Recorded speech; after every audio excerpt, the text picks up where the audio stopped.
आज बेटा तांबे का निष्कर्षण पढ़ना है हम लोगों को, और तांबे का कॉपर भी कहते हैं, और इसके निष्कर्षण के लिए आपको कुछ स्टेप तो पता ही होने चाहिए। वैसे तो नॉर्मली अगर मैं देखूं तो ज़्यादातर आपने स्टेप पढ़ रखे हैं, लेकिन फिर भी मैं इसको एक तरफ से स्टार्ट करता हूं। आज देखते हैं कि अगर तांबे की धातु को शुद्ध करना होगा तो आप तांबे की धातु को कैसे शुद्ध करोगे। तो बेटा हमने सबसे पहले बात बताई है तांबे के अयस्क की। तो बेटा तांबे के अयस्क तो बहुत सारे हैं, कॉपर ग्लांस, या एक और तांबे का अयस्क था क्यूप्राइट। लेकिन अगर मैं तांबे के प्रमुख अयस्क को देखता हूं तो तांबे का प्रमुख अयस्क है कॉपर पायराइट। तो मैंने तांबे का अयस्क लिया है जिसका नाम है कॉपर पायराइट, और फॉर्मूला होता है CuFeS2।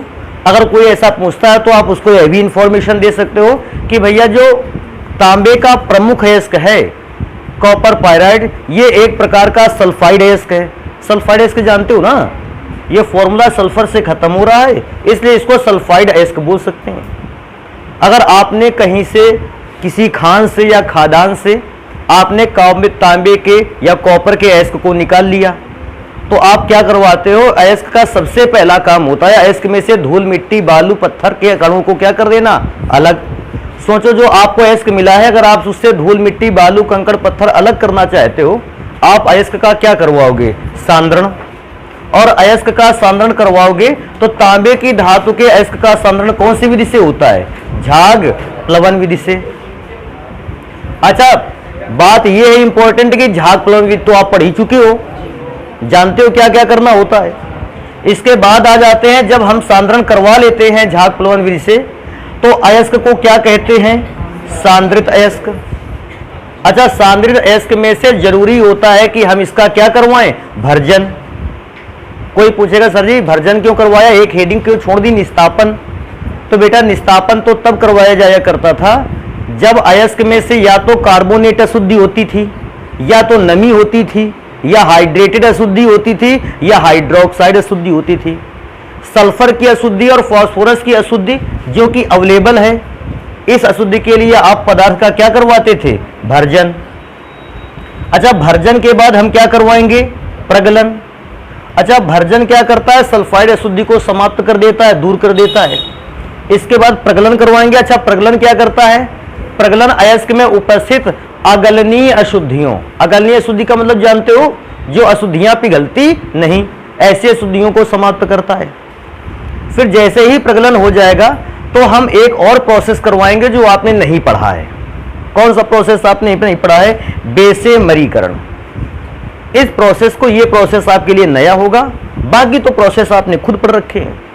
और उस बेसेमरी प्रोसेस से हम तांबे को शुद्ध करेंगे 98%, 98% तांबे को शुद्ध करेंगे।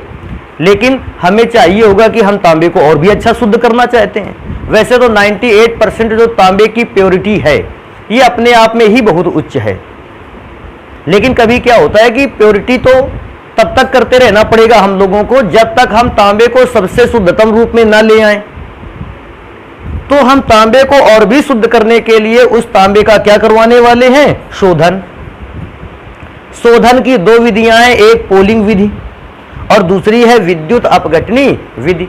आप चाहे तो एक विधि को अप्लाई कर सकते हो शोधन के लिए, या तो केवल पोलिंग विधि का इस्तेमाल कर सकते हो या केवल विद्युत अपघटनी विधि का इस्तेमाल कर सकते हो, और या आप दोनों विधियों का भी इस्तेमाल कर सकते हो। भाई हमें तांबे को शुद्ध करना, हम ज्यादा शुद्ध करना चाहते हैं तो दोनों प्रोसेस को यूज कर सकते हो। एक एक प्रोसेस को पढ़ना स्टार्ट करेंगे। अच्छा ये मैंने इसलिए लिख लिया है ताकि अब हमारे पास पूरा एक पढ़ाई का क्रम बन गया, और ये क्रम ऐसा बन गया कि हम इसी से देखते हुए पूरे एक एक स्टेप को फॉलो करते रहेंगे और धातु को पूर्ण रूप से क्या करेंगे, शुद्ध करेंगे। तो सबसे पहला काम है, हमें अयस्क मिला, और अयस्क कौन सा मिला है, कॉपर पायराइट। तो देखो मैं पहली ही लाइन पे देखो इस बात को क्या लिखता हूं, क्योंकि बात ये पहली लाइन वाली काफी इंपॉर्टेंट है, स्टार लगा के लिख दिया जाए।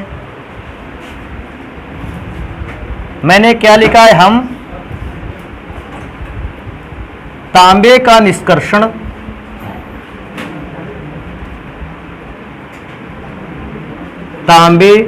निष्कर्षण कॉपर पायराइट और बेटा कोई पूछेगा कॉपर पायराइड का फॉर्मूला क्या है, भैया साइड में लिखा तो है CuFeS2।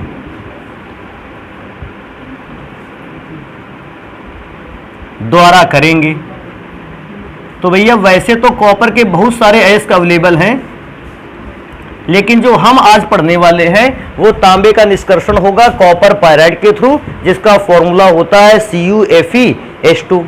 अच्छा, तांबे का निष्कर्षण करने के लिए सबसे पहली विधि प्रयोग में कौन सी आती है, सांद्रण। और सांद्रण में से बहुत सारी विधियां होती थी, आपको याद है गुरुत्वीय पृथक्करण विधि थी, एक चुंबकीय पृथक्करण विधि थी, झाग प्लवन विधि थी, और इसके अलावा निक्षालन व लीचिंग विधि भी थी, और एक और था आप जिसमें से इलेक्ट्रिक फील्ड के थ्रू पदार्थों को अलग कर लेते थे, विद्युत स्थैतिक विधि। तो बहुत सारी विधियों में हम कौन सी विधि यूज करने वाले हैं, झाग प्लवन विधि। तो हम पहले नंबर पर हेडिंग डालेंगे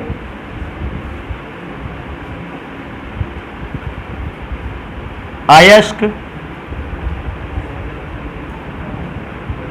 के सांद्रण की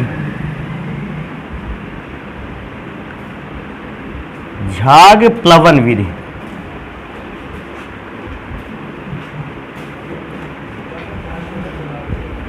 अच्छा, क्योंकि झाग प्लवन विधि आप पढ़ चुके हो, देखो सबसे पहला बात तो है कि क्योंकि झाग प्लवन विधि पढ़ चुके हो, हम झाग प्लवन विधि लिखने वाले नहीं, बस इतना हमको ये बता डालो केवल कि आखिर तांबे का ये जो अयस्क आपको दिख रहा है, इस अयस्क के लिए आपने झाग प्लवन विधि का ही चुनाव क्यों किया, जब आपके पास इसके अलावा अतिरिक्त भी बहुत सारी विधियां थी। लेकिन आपको ऐसा क्या प्रॉब्लम आ गई कि आपने इस अयस्क को देखा और अब पहले से ही लिख रखा है कि सर जी कराएंगे अगर झाग प्लवन विधि से ही कराएंगे सांद्रण, नहीं तो दूसरी विधि का प्रयोग नहीं करेंगे। क्या कोई रीजन हो सकता है इसका? हाँ, क्या रीजन हो सकता है? सल्फाइड अयस्क। भैया कोई भी सल्फाइड अयस्क है उसके लिए बेटर प्रोसेस होता है, अगर आप सांद्रण करवाना चाहते हो तो झाग प्लवन विधि आपने पहले भी लिखा था। तो अभी झाग प्लवन विधि की हेडिंग लिख गई, और उसमें से झाग प्लवन विधि बारे में जानते हो क्या लिखना है, एक बड़े से पात्र में चीड़ ताड़ या यूकेलिप्टस के तेल को भरकर उसमें पिसे हुए अयस्क को क्या कर देना है, डाल देना है, और फिर उसे विडोलक की सहायता से तेजी से चलाना है और वायु को भी प्रोवाइड करना है। अयस्क में उपस्थित जितनी भी अशुद्धियां होती हैं वो सारी की सारी बर्तन की तली पर बैठ जाती हैं, जबकि अयस्क झाग के साथ कहाँ जाता है, ऊपर, जिसे हटाकर अलग कर लिया जाता है। ये प्रोसेस आपको एग्जाम में लिख कर आना है, लेकिन आपको याद होगा ये प्रोसेस सारा का सारा मैं लिखा चुका हूं, तो आप यहां मैं लिखे देता हूं। देखो क्या करना है,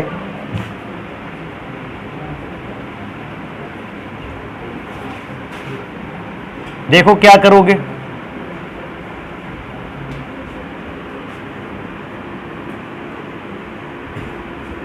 समझ गए क्या करना है तुमको। अब ये टीचर के लिए लिख कर मत आ जाना, इसका काम ये हाँ कि आप टीचर से भी लिख दो, आप अपने हिसाब से लिख लीजिए इसका आंसर, तो टीचर आंसर थोड़ी लिखेगा। जब आपको एग्जाम में आएगा आपको ये पूरी विधि वहां बतानी पड़ेगी चित्र बनाते हुए, क्योंकि हम लोगों ने तो इस बात को पढ़ रखा है, तो हम लोग इस बात को लिखेंगे नहीं। हमने पहले लिखा है कि आप लोग जो है वो अपने आप इस विधि को क्या कर लें, लिख लें। ठीक है, कोई प्रॉब्लम तो नहीं आएगी उसमें से। चलो, सांद्रण हो गया झाग प्लवन विधि से, कारण भी आपने बता दिया कि सदी सल्फाइड अयस्क है इसलिए झाग प्लवन विधि का यूज कर लें। अच्छा, नेक्स्ट प्रोसेस क्या आ जाता है, सांद्रित अयस्क का क्या करवाना है, भर्जन।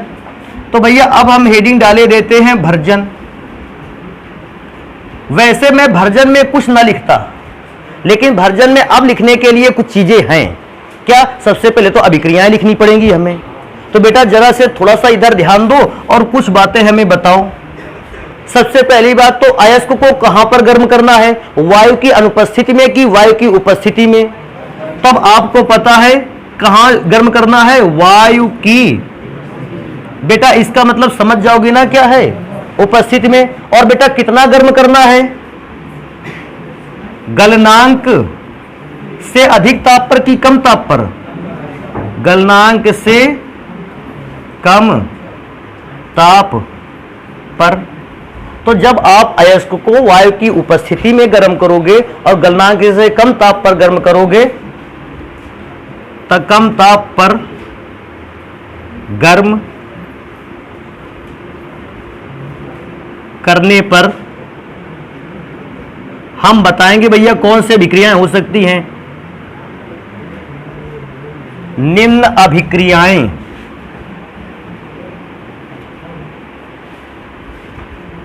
होती हैं। तो भर्जन में से आपको कुछ अभिक्रियाएं लिखनी है। ध्यान से देखो भैया, पहले हमने कौन सा एस्क लिया था, CuFeS2। थोड़ा सा देख लेना इसको, क्यों भैया, ये इंपॉर्टेंट रिएक्शंस हैं और रिएक्शन की डिमांड रहती है। हम इसको भर्जन में गर्म करेंगे तो कह रहा था वायु की उपस्थिति में, अर्थात O2 लिखना जरूरी है। और इतना गर्म करेंगे कि गलनांक से टेम्परेचर ज्यादा नहीं जाएगा। देखो होगा क्या बेटा, O2 एक S से अभिक्रिया कर लेता है और सबसे पहले बनाकर तैयार करता है SO2।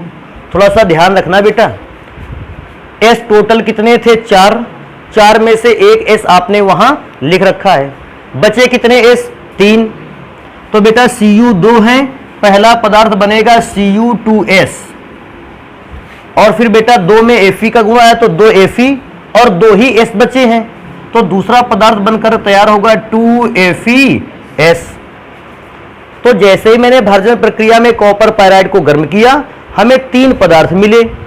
कॉपर सल्फाइड या क्यूप्रस सल्फाइड बोलते हैं, फेरस सल्फाइड बोलते हैं, और सल्फर डाइऑक्साइड गैस। तो होगा क्या, क्योंकि ये गैस है, ये भाप बन के क्या हो जाएगी, हो जाएगी। एक लाइन और मैं यही बताना चाहूंगा आप लोगों को। क्या बात बता देते हैं, भर्जन में ही ये बात लिख देते हैं कि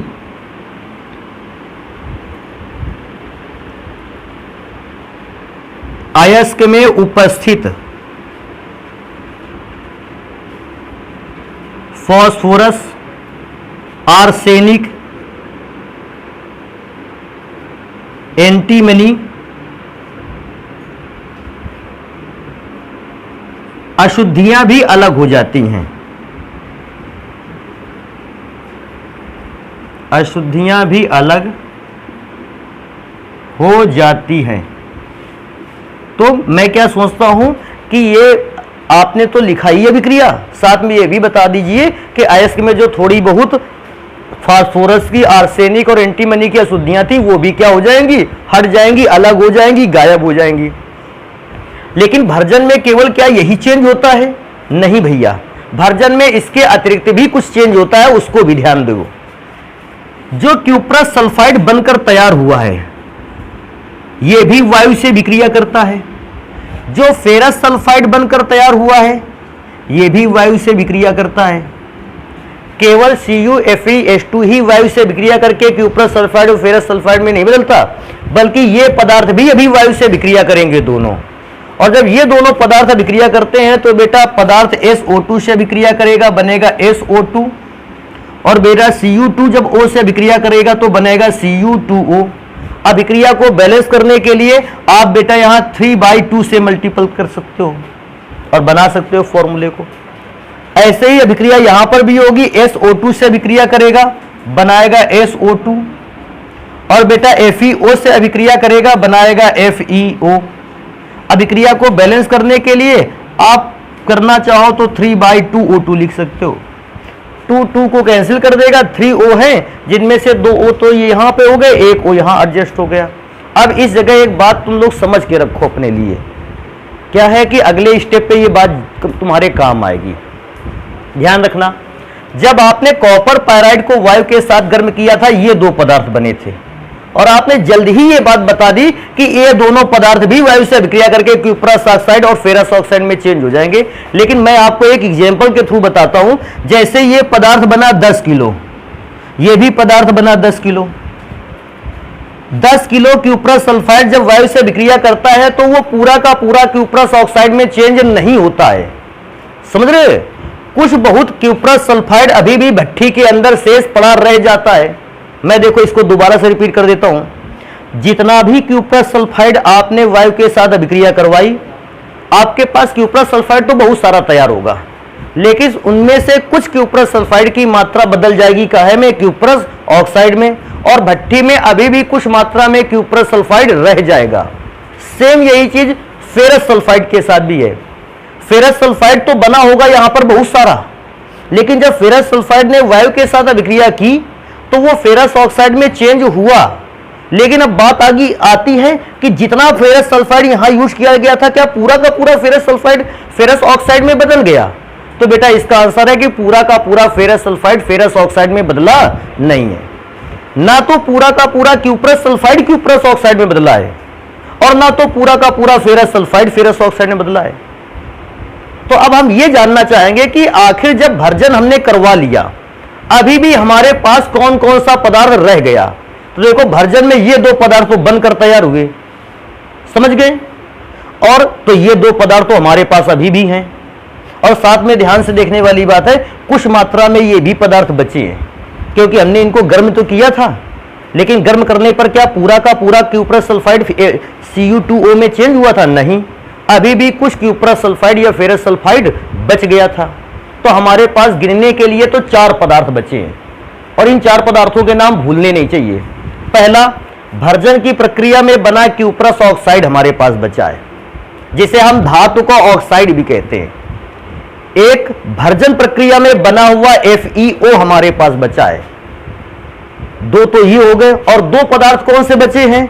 2 बचे हुए हैं क्यूप्रस सल्फाइड और फेरस सल्फाइड, क्योंकि हमने जब इनको वायु के साथ गर्म किया तो इनका पूरा का पूरा ऑक्साइड एस्क में परिवर्तन नहीं हुआ। कुछ ऐसा हुआ होगा, देखो मैं बताऊं, हमने 10 किलो क्यूप्रस सल्फाइड लिया, लेकिन जब कर गर्म किया तो पता चला कि 6 किलो क्यूप्रस ऑक्साइड में तपत कन्वर्ट हुआ, 4 किलो तो अभी क्यूप्रस सल्फाइड बना पड़ा है। तो हमारे पास अभी भी भट्ठी में ये 4 पदार्थ बचे हैं, और इन चारों पदार्थों को हम कहां ले जाने वाले हैं? प्रगलन प्रक्रिया में।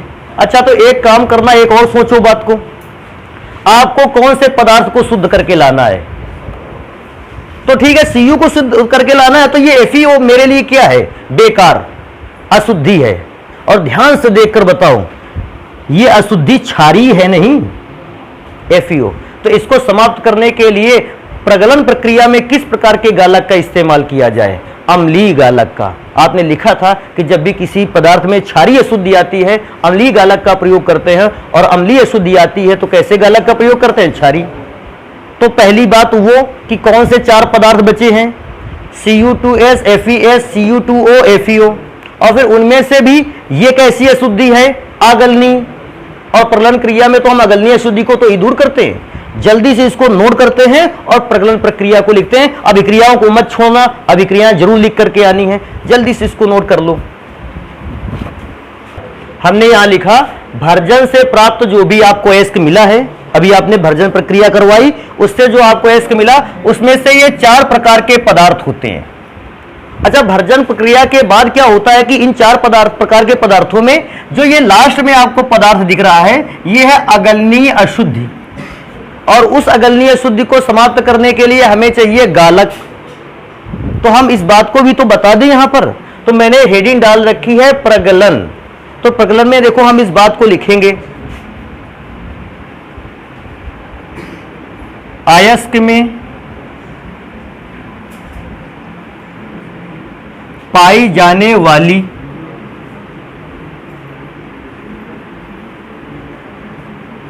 अगलनीय अशुद्धि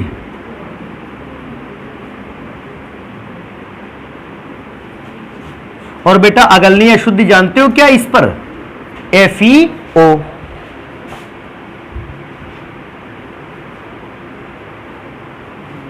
को समाप्त करने के लिए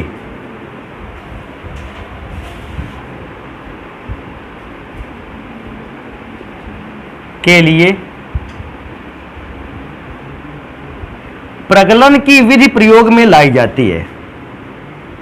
प्रगलन की विधि प्रयोग में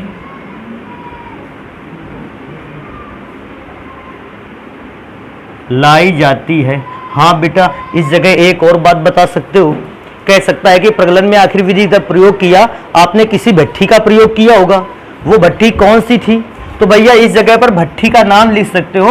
अगर आपसे कभी पूछ लिया जाए तो वो भट्ठी हो सकती है या तो वात्या भट्ठी, और या तो तुमने एक और भट्ठी लिखी थी बेटा, हाँ, परावर्तनी भट्ठी। ये दोनों ही भट्टियां जो हैं वो प्रगलन प्रक्रिया को संपन्न कराने के लिए प्रयोग में लाई जाती हैं। तो अगर कभी भी ऐसा आ गया कि प्रगलन किस भट्ठी में कराया आपने, आप तुरंत बताओ कि सर प्रगलन कराने के लिए हमने या तो वात्या भट्ठी प्रयोग की होगी और या तो हमने कौन सी भट्ठी प्रयोग की, परावर्तनी। दोनों में से किसी एक भट्ठी पे यूज कर सकते हैं। अब अभिक्रिया में लिख के देखो, दिखाता हूं आपको। बेटा अगलनीय अशुद्धि तो थे FeO। वैसे तो देखते हैं तुम लोगों का दिमाग कितना चलता है। FeO है अगलनीय अशुद्धि। क्या कोई व्यक्ति इसके हिसाब से हमें उचित गालक बता सकता है? SiO2। ये वाली बात बिल्कुल सही है। अगर अशुद्धि क्षारीय है तो फिर गालक कैसा चाहिए? अम्लीय। तो मैं एक काम कर देता हूं, यहां लिख भी तो दूं, ये क्या कौन सा पदार्थ है? गालक। क्या कोई व्यक्ति अभी भी ऐसा है जिसको यह ना पता हो कि गालक किसको कहते हैं?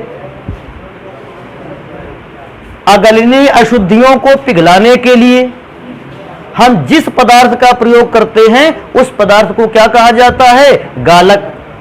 अच्छा, तुमको यह भी पता होगा अगलनीय अशुद्धि गालक से विक्रिया करेगा और एक नए पदार्थ बनाएगा, और इस बार पदार्थ बनाएगा FeSiO3।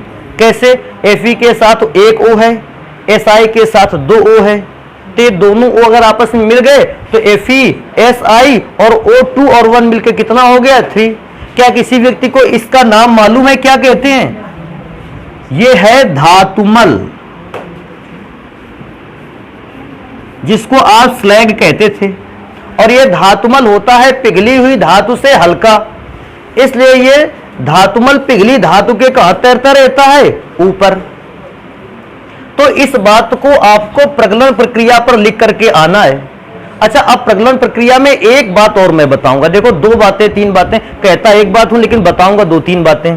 ध्यान रखना है। सबसे पहली बात क्या ध्यान रखना है? SiO2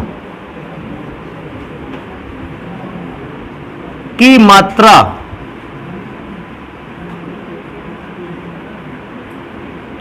अधिक हो सकती है।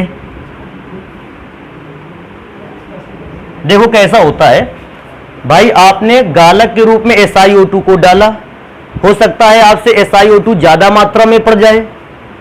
FeO था कम, SiO2 पड़ गया ज्यादा, तो सोचो थोड़ा FeO था तो उसने थोड़े SiO2 से तो अभिक्रिया कर ली, लेकिन क्योंकि SiO2 आपने ज्यादा डाल दिया था तो SiO2 अभी भी यहां पर बचा रह जाएगा। तो मैं यहां बता देता हूं SiO2 की मात्रा अधिक हो सकती है, जिससे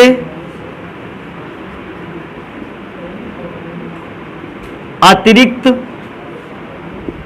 SiO2 बच सकता है। पहली बात तो ये बहुत इंपॉर्टेंट लाइन है, इसको ध्यान रखना। जब आपने गालक के फॉर्म में SiO2 को डाला, आपने SiO2 को डाल दिया ज्यादा। अच्छा, SiO2 को ज्यादा ही हमेशा क्यों डालते हैं? रीजन है, हम चाहते हैं कि अगलनीय अशुद्धि एक को ना बच पाए। तो अगर मैं SiO2 कम रखूंगा तो अभी तो अगलनीय अशुद्धि रह जाएगी, तो हम SiO2 के अमाउंट अपेक्षाकृत ज्यादा ही कर देते हैं कि ज्यादा से ज्यादा गालक डाल दो ताकि अगलनीय अशुद्धि पूरी खत्म हो जाए। और जब आप ज्यादा से ज्यादा गालक डालते हैं तो अभिक्रिया के बाद थोड़ा बहुत गालक क्या हो जाता है? बच जाता है। तो ये ध्यान रखना है कि गालक क्या है? SiO2। तो अभिक्रिया के बाद गालक थोड़ा सा बच जाएगा, अर्थात अतिरिक्त SiO2 जो है वो अभिक्रिया के बाद बच जाएगा। अच्छा, एक और बात कहता है, सर जी आपने प्रगलन क्रिया कराई थी, इस प्रगलन प्रक्रिया में से धातु कितने % तक शुद्ध हो जाएगी? तो बेटा ध्यान रखने वाली बात है, इस विधि तक का मतलब इसने जितने भी प्रोसेस आपने अभी तक किया है, इस विधि तक अगर आप लोग चेक करोगे तो कॉपर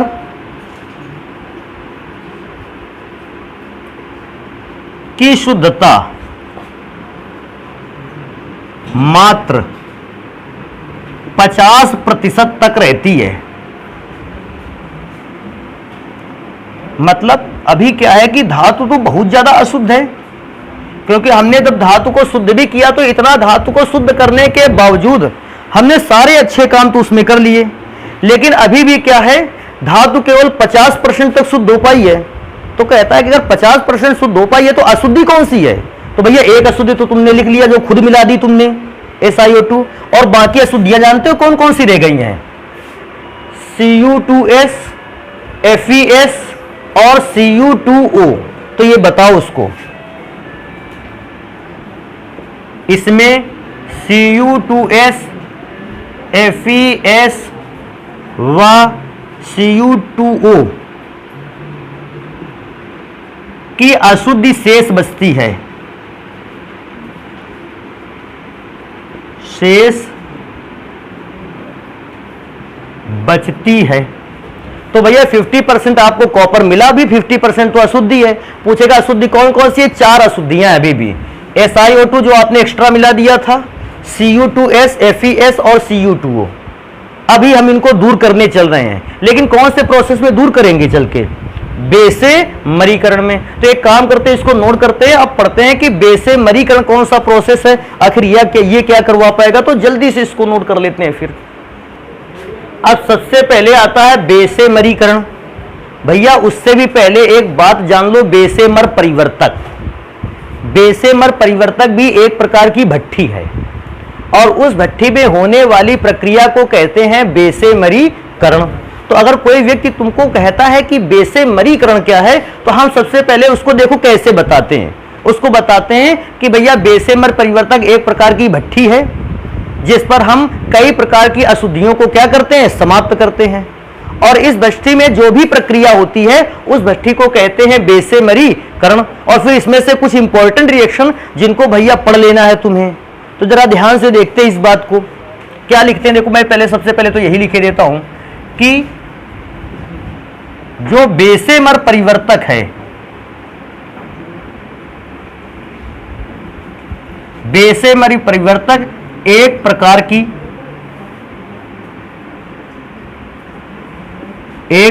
की भट्ठी है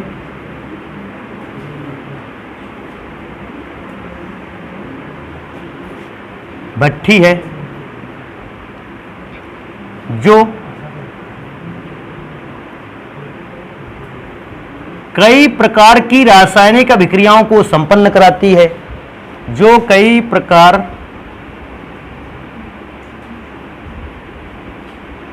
की रासायनिक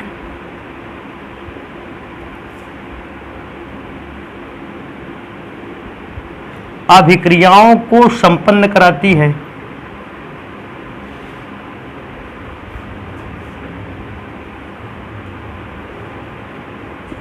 अरे यार ये भी तो लिख दिया जाए। बेसेमर परिवर्तक में होने वाली अभिक्रियाओं को ही क्या कहते हैं?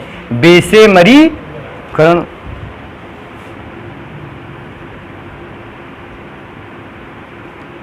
इन अभिक्रियाओं को ही, कौन से अभिक्रियाओं को? जो बेसेमर परिवर्तक के अंदर हो रही हैं, इन अभिक्रियाओं को ही बेसेमरीकरण कहते हैं।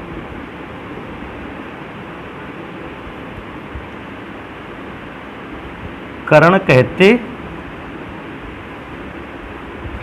हैं। अब बेटा सबसे इंपॉर्टेंट चीज, कुछ रिएक्शंस जो बेसेमरीकरण में आपको लिखना ही पड़ेगा। देखो कौन सी अभिक्रिया लिखनी पड़ेगी। आप अगर ध्यान रखते हो तो आपने अभी भी 4 अशुद्धियां ढूंढ रखी थी। मैं याद दिलवाऊं 4 अशुद्धियां कौन सी थी? हाँ इधर याद दिलवाते हैं।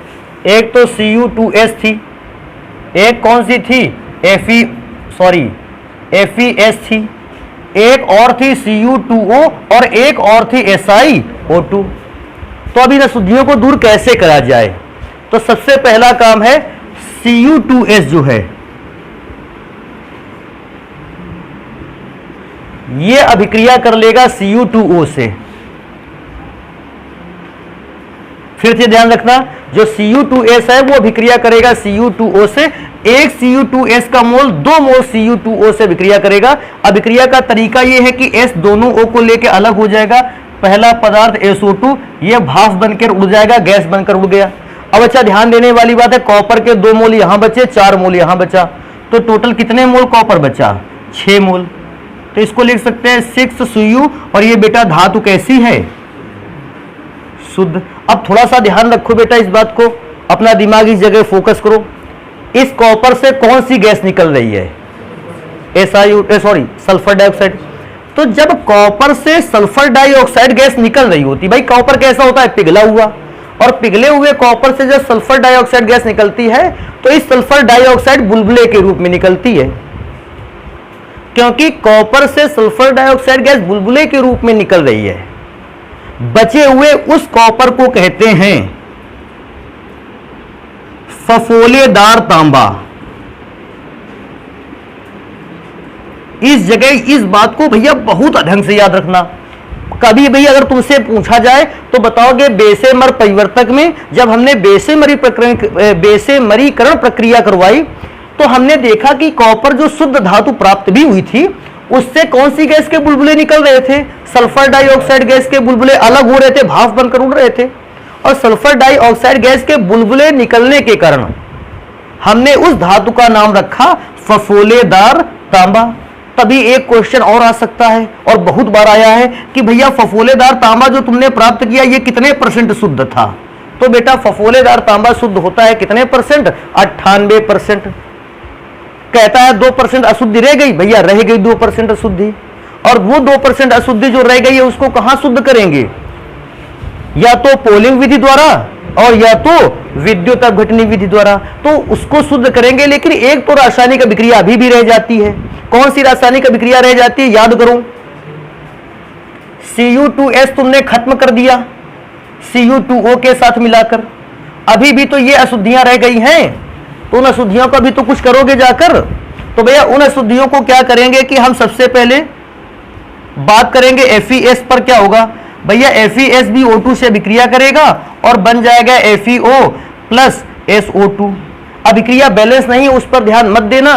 ये SO2 गैस बन के उड़ गया और ये FeO जो है अभी भी अशुद्धि के रूप में बचा रहेगा। भैया कापा अगर 98% शुद्ध हो गया है तो 2% अशुद्धि भी तो बची है, तो अब 2% के रूप में इसको रहने दो। कहोगे सर जी SiO2 का क्या किया तुमने? सोच के बताओ। SiO2 अम्लीय अशुद्धि है कि क्षारीय अशुद्धि है? कैसी अशुद्धि है? अम्लीय। तो इसको हटाने के लिए कैसा गालक चाहिए? क्षारीय गालक चाहिए। तो हम क्या करेंगे, जो बेसेमर परिवर्तक की भट्ठी होगी उसकी भट्ठी के अंदरूनी सतह पर कैल्शियम ऑक्साइड अर्थात चूने का अस्तर लगा देंगे। किसका अस्तर लगा देंगे? चूने का। अच्छा, चूना क्यों अस्तर लगाएंगे? क्योंकि चूना कैसा होता है? क्षारीय। और ये क्षारीय जो होगा पदार्थ ये इस SiO2 नामक अम्लीय अशुद्धि को क्या कर देगा? समाप्त कर देगा। ध्यान रखना, ये क्वेश्चन बहुत आता है कि तांबे को शुद्ध करते समय बेसेमर परिवर्तक में किस पदार्थ का अस्तर लगाया जाता है? तो तांबे की प्रक्रिया में शुद्ध करते समय बेसेमर परिवर्तक में किसका अस्तर लगाया जाता है? तो बेसेमर परिवर्तक में लगाया जाता है चूने का अस्तर।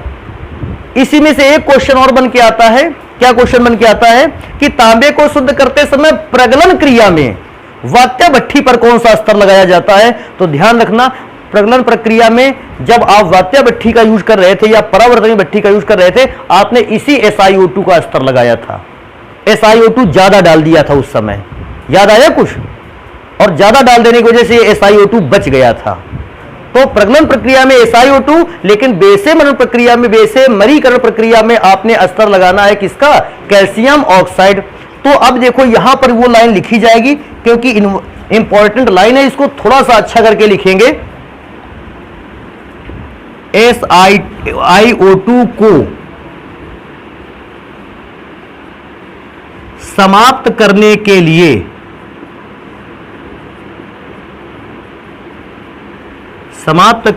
लिए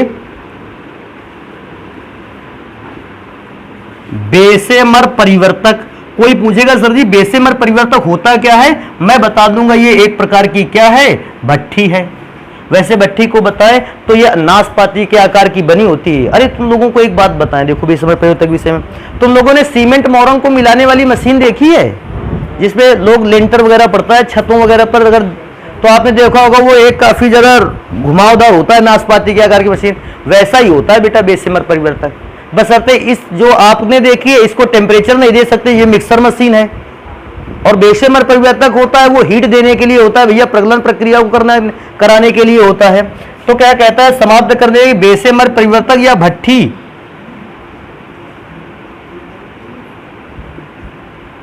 के भीतरी सतह पर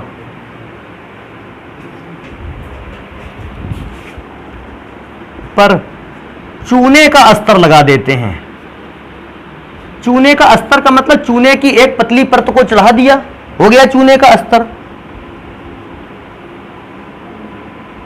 लगा देते हैं। तो भैया चूने का अस्तर लगा देना है, लेकिन कहेगा चूने का अस्तर क्या अभिक्रिया कर पाएगा? बिल्कुल करेगा। देखो चूने का सूत्र क्या होता है? CaO, और खत्म इसको किसको करना है? SiO2। लेकिन बेचारा अब इक्वेशन बदल गई है, अब CaO गालक है और ये बेटा है अगलनीय अशुद्धि।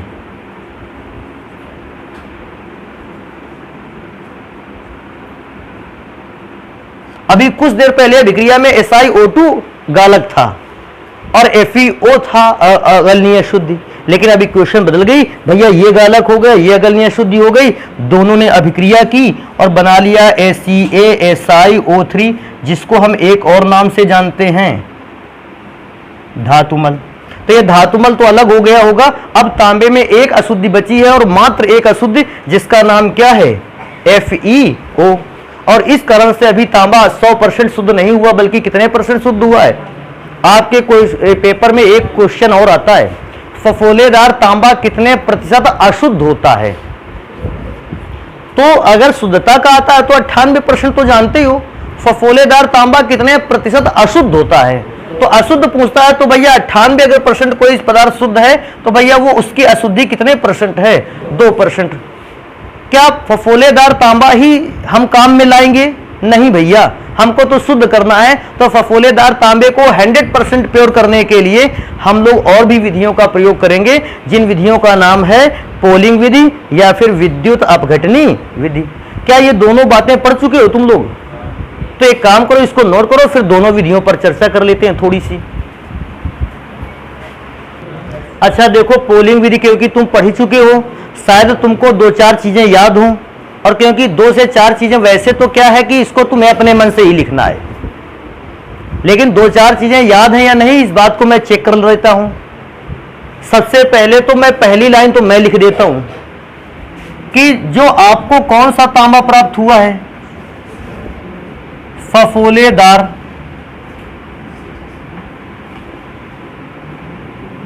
तांबे को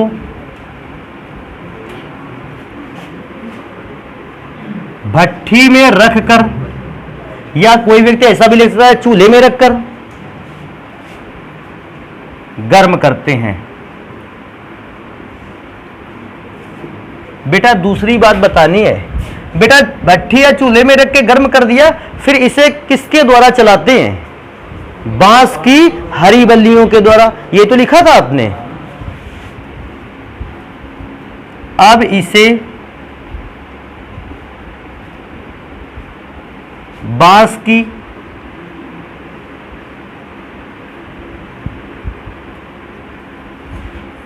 हरी बल्लियों द्वारा चलाया जाता है।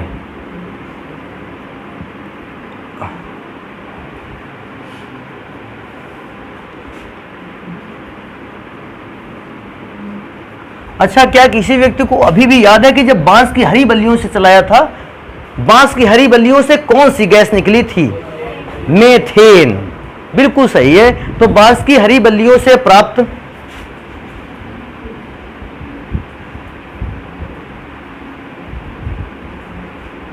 बांस की हरी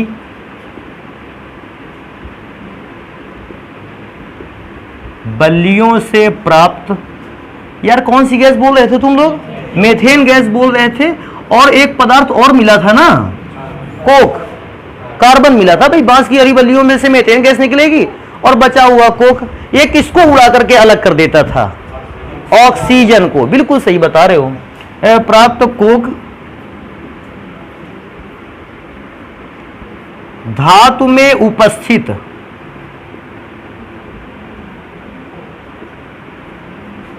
ऑक्साइड अशुद्धि को समाप्त कर देता है। ऑक्साइड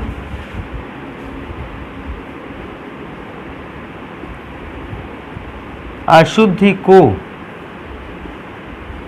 समाप्त कर देता है। अच्छा, ये वाली बात तो देखो, इतनी सारी बातें तो तुम पहले से जानते थे अगर पोलिंग विधि पर रखी थी, लेकिन लास्ट वाली बात हम बता दें कि अब धातु कितने % शुद्ध हो गई है? लगभग 100%। वैसे तो शुद्धता का परसेंटेज होता है 99.9%, लेकिन 99.9 या 99.9% का मतलब 100% ही होता है। तो मैं आखिरी लाइन पे लिख दूंगा, इससे प्राप्त या इस विधि से प्राप्त धातु 99.9% तक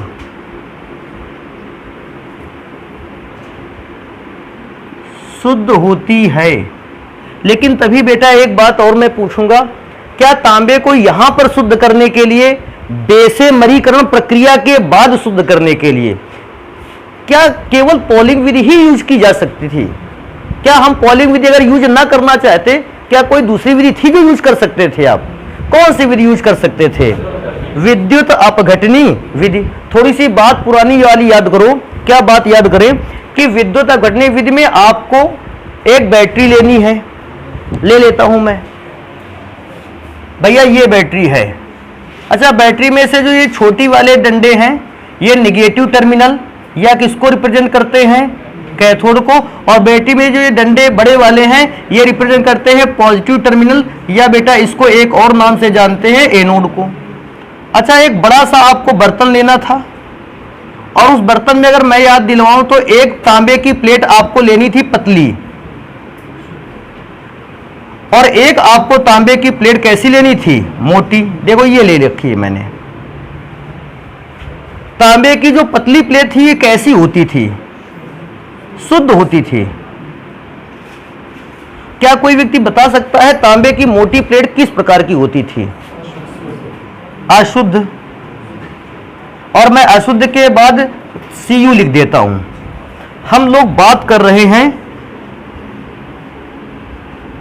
विद्युत अपघटनी शोधन की। अच्छा, और भी मैं चीजें पूछ लेता हूं कि कितना कितना याद रह गया है। बेटा इसमें से विद्युत अपघट्य भरा गया था जब कॉपर को शुद्ध कर रहे थे। याद है कौन सा विद्युत अपघट्य भरा गया था? CuSO4, कॉपर सल्फेट का जलीय विलयन। अच्छा, जैसे ही आपने विद्युत धारा को प्रोवाइड किया था, मैं बताऊं क्या होता था। अशुद्ध तांबे की छड़ से कॉपर छूटता था और छूटकर सबसे पहले कहां आता था? घोल में। जब तक प्लेट में था तांबा, कॉपर सॉलिड फॉर्म में था, लेकिन जैसे ही प्लेट से छूटकर विलयन में आता था, आप इसको कॉपर का आयन कहते थे। और ये कॉपर का आयन शीघ्र ही, क्योंकि पॉजिटिव चार्ज है, कॉपर का आयन शीघ्र ही इस निगेटिव चार्ज कैथोड के द्वारा क्या कर लिया जाता था? खींच लिया जाता था। और ये कॉपर का एटम चिपक जाता था जाकर कहां पर? कैथोड पर। ये काम एक ही कॉपर का पार्टिकल नहीं कर रहा, बाकी सब सारे के सारे कॉपर के पार्टिकल कर रहे हैं। तो जब ये काम होता रहेगा तो ये जो अशुद्ध प्लेट थी ये धीरे धीरे कैसी हो जाएगी? पतली। और इससे कॉपर निकलकर कहां चिपक जाएगा? इस शुद्ध प्लेट पर। अच्छा, ये भी तो याद होगा कि अशुद्धियां कहां गई थी? वो जो पूछेगा कौन सी अशुद्धियां, याद आया? वो 98% शुद्ध किया था, 2% रह गई थी, वो अशुद्धियां। वो सारी की सारी अशुद्धियां विद्युत की कुचालक होने के कारण ये बर्तन की कहां पर बैठ जाएंगी? और याद करो, इसको हम लोगों ने नाम दिया था एनोड। तो जब सारी बातें इतनी जानते हो तो एक काम कर लेते हैं, 2 मिनट के लिए बातों में से कुछ इंपॉर्टेंट चीजें लिख लेते हैं। इसको नहीं लिख लेते हैं तो देखो इंपॉर्टेंट चीज। वैसे तो आपको जब लिख कर आना एग्जाम में, आप जितना अच्छा लिख सकते हो, एक्सप्लेन कर सकते हो, आपको वो चीज इस्तेमाल करनी है। हमने भी जब पहली बार इसको लिखाया था, हमने जितनी चीजें इस्तेमाल कर सकते थे, एक्सप्लेन कर सकते थे, मैंने सारी चीजें एक्सप्लेन की थी। लेकिन आज क्योंकि मैं इसी को रिवाइज कर रहा हूं दोबारा से, हम कुछ इंपॉर्टेंट चीजें ही यहां लिखेंगे जो आपको तो बिल्कुल भी नहीं भूलनी है। जैसे सबसे पहली बात हम यहां लिख देंगे कि भैया इस प्रक्रिया में एनोड का कार्य कौन करेगा? तो एनोड का कार्य करेगा अशुद्ध कॉपर की प्लेट। तो मैं यहां लिखे देता हूं एनोड का कार्य करेगी अशुद्ध कॉपर की प्लेट। एक काम कर लेते हैं, मार्कर में यार इसको इंक डाल लेते हैं, सब बनेगा नहीं।